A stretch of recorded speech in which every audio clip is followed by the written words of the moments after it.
These are Nebraska corn farmers. They work in acres, not hours, harvesting the energy and climate solutions the world needs. We are proud to stand with you.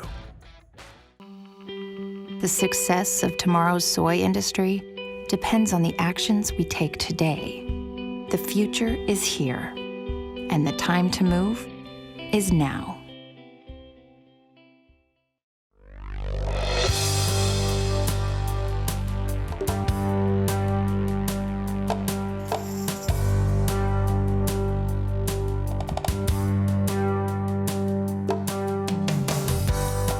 Market Journal, television for agricultural business decisions, is a presentation of the University of Nebraska-Lincoln's Institute of Agriculture and Natural Resources. Promotional support is provided by the Nebraska Farmer Magazine. Partial funding is provided by the Nebraska Soybean Board and the Nebraska Corn Board.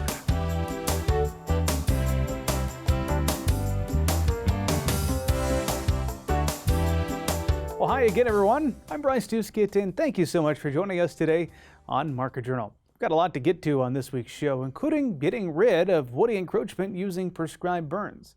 The holidays near, and we're going to take you out to a local Christmas tree farm. Plus, Jeff Peterson is going to stop by to share his thoughts on what matters right now when it comes to the grain markets. That's a look at what we've got coming up on the show. But first, we have some University of Nebraska-Lincoln events and Farm Service Agency updates to share with you. For more details on those developments, we're turning things over now to Market Journal's Bill Dodd. Bill? Thanks, Bryce. First up, last week, the U.S. Department of Agriculture began mailing ballots for the Farm Service Agency county and urban county committee elections to all eligible agricultural producers and private landowners across the country. These elections are taking place in certain local administrative areas for these committee members who make important decisions about how federal farm programs are administered locally. Producers must participate or cooperate in an FSA program to be eligible to vote in the county committee election. Furthermore, producers who are not of legal voting age but supervise and conduct farming operations for an entire farm are eligible to vote in these elections as well. FSA Administrator Zach Ducheneau has relayed this public message to the media to help underscore the importance of these elections. Now through December 4th, farmers and ranchers can cast their votes for those who will serve on their local FSA committee in their respective local administrative area. County committees are unique to the FSA and serve as a direct link between the agricultural communities across the country and the USDA. Ballots for the 2023 elections will be mailed to eligible voters beginning November 6th. If you did not receive your ballot by mail, you can request one from your local USDA service center, and those ballots must be returned or postmarked no later than December 4th. Don't delay and vote today. Next up, you've heard us discuss this event before, and if you missed your chance last time, you're in luck. The University of Nebraska-Lincoln's Center for Agricultural Profitability will be holding an educational opportunity for those who may be in line to inherit a farm. The program, titled So You've Inherited a Farm, Now What?, will cover Nebraska land industry topics for farm and ranches. Those include evaluating current trends in land values and cash rents, strategies for successful land transitions, legal considerations, and managing communications and expectations among family members. Both Jim Jansen and I both receive calls almost monthly from people that just inherited a farm and now trying to figure out how to manage it. I would say this, if you look at the Nebraska Community Foundation report, about half of the farm ground in Nebraska, in some of the rural counties, is going to exchange hands in the next 10 years. So this is clearly going to be a topic that's going to come up again in the future. So we hear questions like, how do I manage it? Am I getting a fair rent? Am I be treating equitably or fairly with my rent? Is the is the tenant doing the right thing with my farm? Those kinds of things. And so we're going to talk about whether maybe you should even sell, maybe you should keep or sell the farm. In some cases, it might be better to sell. We're going to talk about managing the farm in terms of the lease provisions, the legal considerations for either buying or selling or managing the farm, the communications that should be happening between landlord and tenant if you're keeping the farm, and what the expectations can be among family members if you decide you're going to keep the farm and have a family member farm it for you. And in creating and adjusting estate plans to reflect the fact that you now own farm ground is an important consideration to make also. So those are some of the topics we'll be covering during this meeting. These events will be free of charge and lunch will be provided. However, pre-registration is required. Your next opportunity to participate in one of these events will come at the end of this month. On November 28th, there will be a session available at Nebraska Extension in Saunders County, located at 1071 County Road G in Ithaca, Nebraska. Registration for this event must be completed by November 27th. And on November 29th, the program will be available at Midwest Bank in Norfolk, Nebraska, and again on November 30th at Cornerstone Bank in York, Nebraska. Now, this program will be available in several different locations around Nebraska through February of 2024. To see times and locations near you, please follow the link at the bottom of your screen, and we'll be sure to add that along with this story on the Market Journal website. Bryce, back to you. All right, thanks for the updates, Bill. We appreciate that. Up next, it's not too early to begin thinking about spring. Coming into the winter months, kind of have to do that from time to time. Spring is a time when prescribed burning of pastures and CRP land tends to occur. We're able to catch up with Extension Educator Jerry Volesky at this year's Husker Harvest Days to get some of his advice when it comes to planning and executing prescribed burning on your property. Market Journal's Mike Straub has this story. A collaborative adaptive management program has put together an advisory committee helping with different decisions regarding prescribed burns.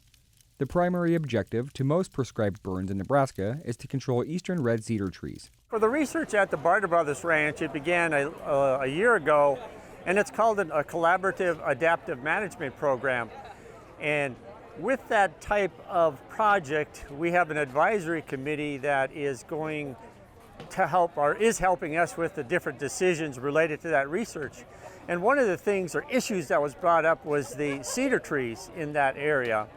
And of course we know that a prescribed fire is a good way to control those cedar trees. And so we did put that as part of the project where we do each spring a prescribed burn in a different pasture with that objective of controlling cedar trees. But then we are also still grazing that same pasture that was burned that year and collecting a variety of data related to the production that we see, the changes in species composition, the livestock performance. We have yearling cattle that are grazing these pastures. Prescribed burns can improve grass stands, reduce annual grassy broadleaf weeds, and improve forage quality. Grazing a recently burned pasture is beneficial to the daily gain of cattle. Last year, for example, the cattle that were grazing the pastures that had been burned, prescribed burning, their overall daily gain was higher than a control group that grazed pastures that were not prescribed burn.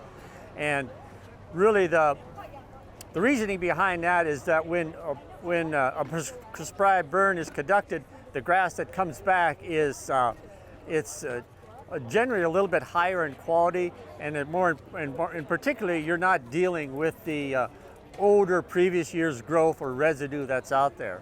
So it's a win-win or a benefit in that sense too, not only from the cattle gain side of things, but as well as the control of the eastern red cedar trees. Eastern red cedar trees are quick to encroach on our pastures and grasslands. Getting a head start and being proactive is the best method for controlling these invasive trees. So with the cedar trees, the eastern red cedar, a common thing that we see throughout, especially central and eastern Nebraska, is how quickly they're encroaching and taking over our pasture lands.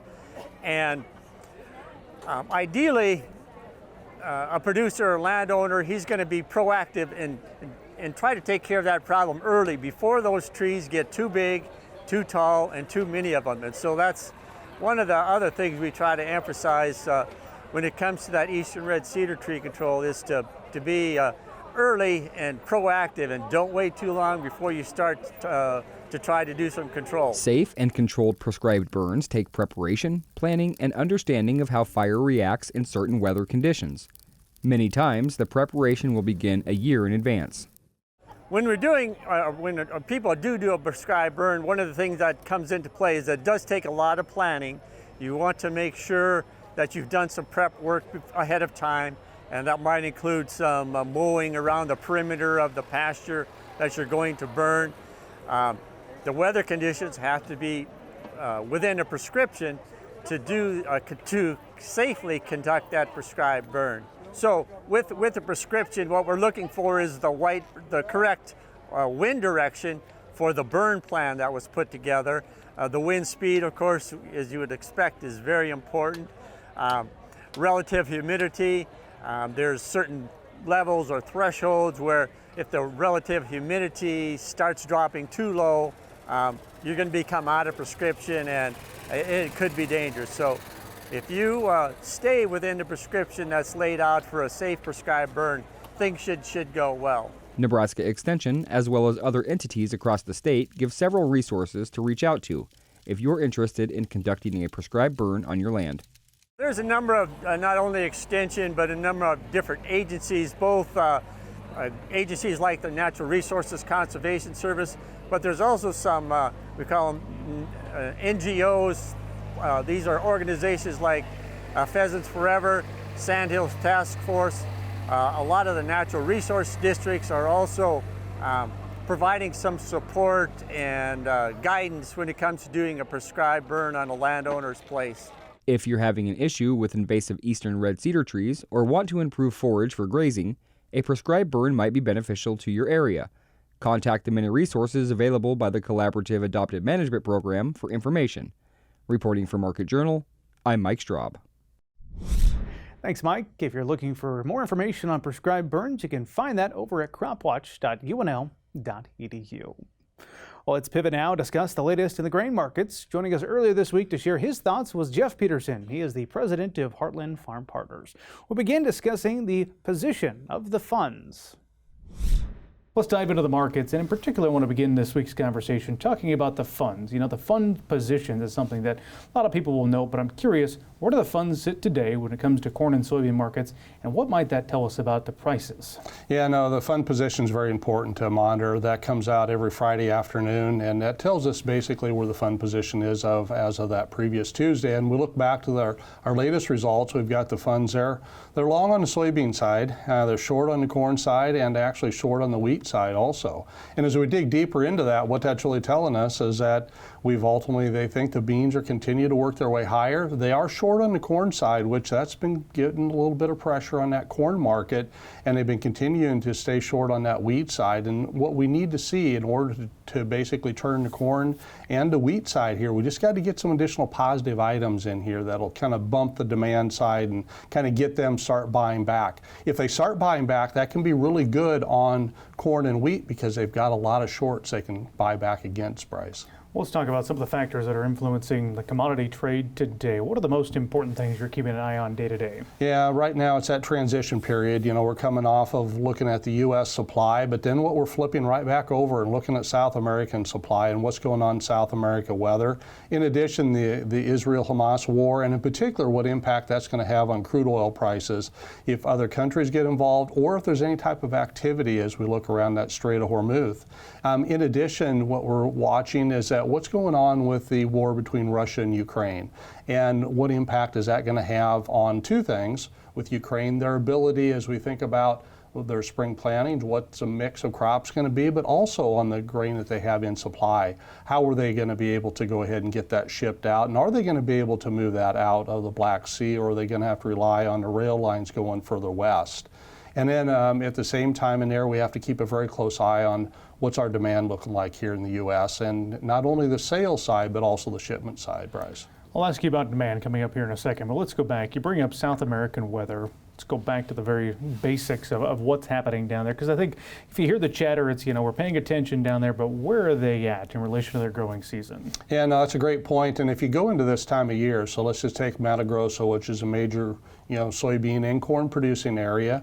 But, currently right now within that state, they're about 91% planted.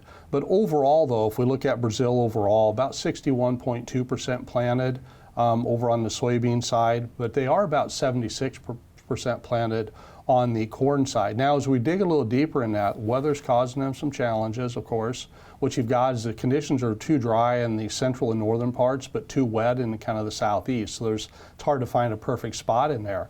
And the big thing that everybody's watching is we're having a lot warmer temperatures than normal. And some would also say that when we take the warmth and also the precip together, this could be one of the driest starts they've had going back 40 years.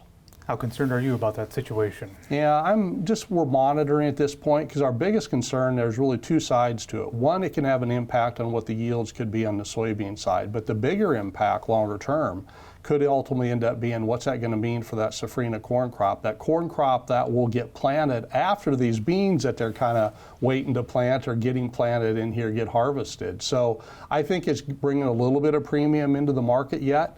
But what we know is that when that premium gets brought in, if the weather changes down there, and when it does, we'll quickly go ahead and take some of that premium back out of the market's price. Okay, on the demand front here in the United States, we began the week with some export sales. Always good to see that, isn't it?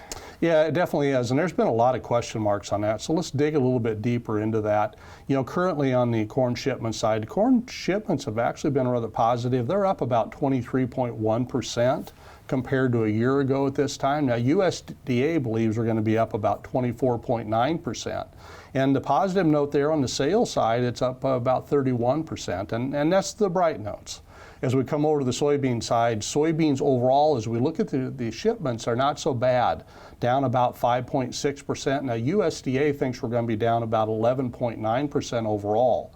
But the rest of the story, so to speak, comes in on the sales side, because currently sales on soybeans right now are down about 26%. Mostly China, is that where we're lagging behind the soybean front? Yeah, it really is. I mean, that'd be the area that we'd be lagging behind. Now, we do think as we go forward, though, we're seeing some additional sales picking up. And if we dig into that a little bit deeper, really what we see is going on there is the fact that South America, in particular Brazil, had a very big soybean crop, and that held on right into our harvest this year. The other part that hurt us is the fact that the Mississippi River was low, and that caused us to put less grain in the barges, higher freight rates. So we're offering out bushels for sale at a higher price than what we normally see for this time of year in regard to the basis side. So we weren't able to compete as well with South America, and they were able to get a few more sales on than what they normally would. You bring up the term basis. Based on everything going on right now as you lay this picture out for the row crops in particular, how important is basis going to be domestically to see some grain being moved around? And I think that's the big thing. So let's just kind of break it down by commodity and think about delivery right now, and then also think about what it can be as we move into the first part of the year. But big challenge we have right now, honestly, Bryce, is that the farmer, he's busy in the field. He really isn't thinking about moving anything out of the bins, and especially on the corn side, the challenging part is that we've got prices when we look at where the futures is at and we put the basis back against that are at or below break-even levels. So in order to get any bushels to move, a couple things have to happen. We either got to have a really good bump in the basis, or we got to see that futures price come up, and I think we're going to see the basis are good and improve in here. Now, the thing I would say, though, is that if you've got some bushels to maybe core some bins here yet before the end of the year, I'd say go ahead and work on getting some of those basis levels set. Over on the soybean side, there's some good enough demand out there. Crush demand is very good. I think we can physically have some stronger basis levels for the November delivery and also post-harvest after that, Bryce. Good conversation there with Jeff. We appreciate him joining us on the show this week. Well, cattle mineral can be a subject of debate for cattle producers. Meeting the requirements for cows in particular without breaking the bank can be a challenge. But Extension Beef System specialists are expert when it comes to developing a mineral plan. You can learn some of their tips for fine-tuning your cattle mineral program in the November issue of the Nebraska Farmer. Let's check in on weather now with Nebraska Extension Ag Climatologist and Market Journal Chief Meteorologist Eric Hunt. Eric, things have been pretty mild this week, quite enjoyable. Lots of field work getting done across the countryside, but how are things shaping up as we turn to the week ahead? Well, thanks, Bryce. We have indeed had a very mild week, almost record-setting in some cases. A bit breezy at times, but it's been a good week to get a lot of field work done. What I'm paying attention to, though, is the storm system that's moving into the central U.S. early next week. Now, last week it looked like this might be moving in late this week, but now it looks like it's more Sunday. But in terms of uncertainty, there's a couple of things that are still a bit in question. One is the strength of this, which would lead to the amounts of precipitation. The timing is still a little up in the air. It looks more like it's going to start more into Sunday early, and you'll be out of here by Monday. The type of precipitation also is maybe a little bit in question, so we might actually see a little bit of snow in western Nebraska if some of the recent European model solutions verify. But again, in terms of the amounts are going to be heaviest to our south. The latest WCPC forecast is a little bit more bullish on precipitation in the southern part of the state. And I would say the runs have been most consistent on south central Nebraska and parts of southeastern Nebraska receiving the most precipitation. But again, any moisture we can get right now will be welcome, as it's been very, very dry for a good portion of the state in the last 3 or 4 weeks. As we move into the later portion next week, good news is it looks like we should have pretty good conditions for travel, certainly Tuesday through Friday. As we move late in the week, though, it looks like we have a strong cold front moving through the north central part of the U.S. That should bring temperatures down, not to anything close to record levels, but certainly a lot colder than we probably have been. So you might want to break out the winter coats as we move into later next week, or certainly the week after Thanksgiving. This is verified by the CPC's 8 to 14 day outlook for the week right after Thanksgiving. So again, a strong probability of below average temperatures for most of the eastern 2/3 of the country, with warmer conditions expected in the western U.S. In terms of the 8 to 14 day outlook, again, looks like we should be fairly dry, but I am possibly kind of watching the storm system moving into the panhandles and move into the latter portions of the end of next week or early the week right after Thanksgiving. This might be in the form of snow in the panhandle, so just maybe pay attention to the forecast as you get to later portions of next week. So in terms of 7-day precipitation total, so this is as of Tuesday morning, again, it's been very dry across the state this month. Just very spotty precipitation across portions of central and southeastern Nebraska in the last week. And the last 30 days, with the exception of parts of northeastern and north central Nebraska, we've been generally below average for precipitation, and we've been well below average across most of the southeastern quadrant of the state. We were running deficits at 1.5 to 2 inches or plus in the last month. Again, we are not close to our wettest time of the year, so a 2-inch deficit in 30 days this time of year is relatively substantial. Some places in southeastern Nebraska have still not seen measurable rainfall since mid to late October. This is being reflected in soil moisture. So again, soil moisture percentiles are the lowest in the southeastern portion of the state and across portions of southwestern Nebraska, where you've been quite dry since late August. Generally, conditions are much better north of the Platte. We have seen some very nice recharge from some of the rains that we did get earlier this fall. So we, in general, are in much better shape than we have been in the recent years at this time. Not showing the drought monitor because I'm filming this on Wednesday morning, so the latest drought monitor update won't be out till Thursday morning, but don't expect too much change from last week. Thanks. Back to you, Bryce. All right, thanks for the update, Eric. We appreciate it. As we do look ahead to next week, it's going to be a big one for real Christmas tree growers across the country. There is nothing quite like having a real Christmas tree in your living room. One farm near Seward would like to help you make that sentiment a reality. Today we look back to what might have been one of the coldest outdoor shoots I was ever part of as we visit our story last year, Christmas trees at Windmill Pines. Stan, thanks for letting us come out here to the farm. This is awesome. You're very welcome. Glad to have you here. Tell us a little bit about the history of the farm near Seward.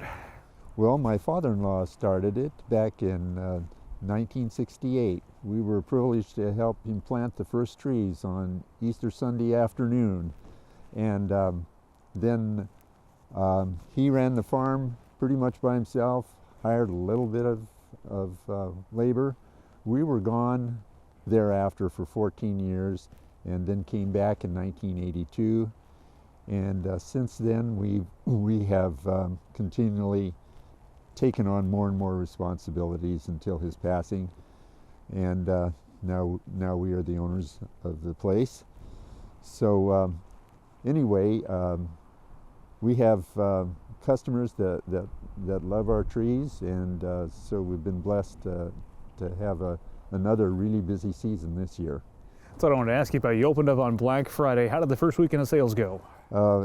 It was fantastic. The first day we had maybe 150 people at the gate ready to charge in. And so it's crazy the first morning. Then after that it steadies out, and so we had really nice steady business thereafter. And yeah, we're pretty much depleted on the cane and fir. Right behind us we have prairie now. It was forest on Friday morning at 9 o'clock. Let me ask you this. There's a lot of options for people to buy when it comes to Christmas trees now. Not all of them real Christmas trees. Why do your customers keep returning to buy one of these trees? A lot of it is tradition. It's a family thing. That's what they've done with. We have third and fourth generation people coming out now. This is what we've done. What they tell us. We love it here. Yeah, it's part of kind of the beginning of their Christmas celebration. Well, over the past, growing season, when it comes to corn and soybeans, we've been talking a lot about the drought and how that's impacted producers. I'm sure it's been impacting you guys here at Christmas Tree Farms as well. Very definitely. Last winter was a really challenging time for us. We had no snow cover. We went into the winter with pretty dry ground. I didn't have much of my drip system in yet, and anyway, I had pretty massive winter kill, some of which I'll have to salvage, but most of them will just have to be trashed. I've done quite a bit of that already. As we wrap up, let me ask you this. What do you enjoy about this industry and this business? Well, sales is always a great time, just because of the delight of our customers and the positive feedback we get from them. But I'm a person that can't sit around at home. I like to read, but not that much. I played golf poorly. Don't want to do that either. So it's a nice place for me to work. I enjoy the physical activity. I'm an artist also. I know how to shape trees to what customers like. There are times when it's hot and humid and swatting mosquitoes that it's not so great, but most of the time I really enjoy being out here. Now, if you'd like to learn more about Windmill Pines and operation again near Seward, you can find that online by visiting windmillpines.com. That link for the website is at the bottom of your screen now. Well, that is going to do it for this week's edition of Market Journal. As always, if you missed a story, you can catch up with us anytime by following us on our YouTube channel, and you can also watch our show at watchacrestv.com. Coming up next week, we'll be joining you from this year's National Association of Farm Broadcasting Convention that's taking place in Kansas City. Hope you'll join us then. But until then, I'm Bryce Duskett, wishing you a safe and productive week.